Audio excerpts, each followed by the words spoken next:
ছোট্ট বন্ধুরা, চলো আজ আমরা গল্পের ছলে অঙ্ক শিখি।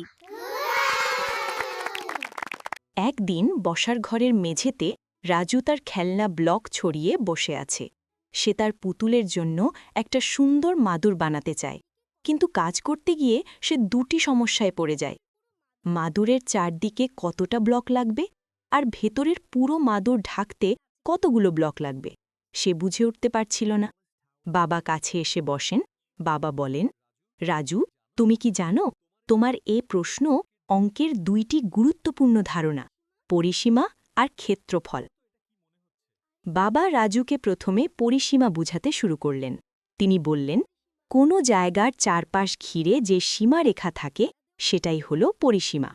রাজু তার মাদুরটাকে আয়তক্ষেত্র ধরে চারপাশে ব্লক সাজাতে লাগল।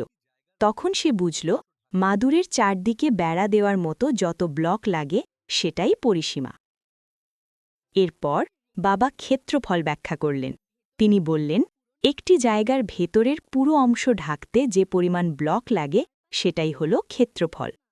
রাজু মাদুরের ভেতরে ব্লক বসাতে বসাতে বুঝতে শুরু করল, চারপাশের রেখা হল পরিসীমা, আর ভেতরের জায়গা পূরণ করাই হল ক্ষেত্রফল।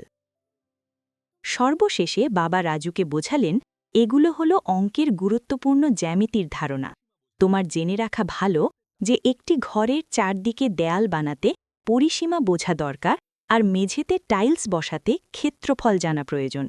দেখেছ বন্ধুরা, অঙ্ক বোঝা কত সহজ? তোমরাও তোমাদের আশেপাশে তাকালে এমন অনেক উদাহরণ দেখতে পাবে যা অঙ্কের সাথে মিল রয়েছে।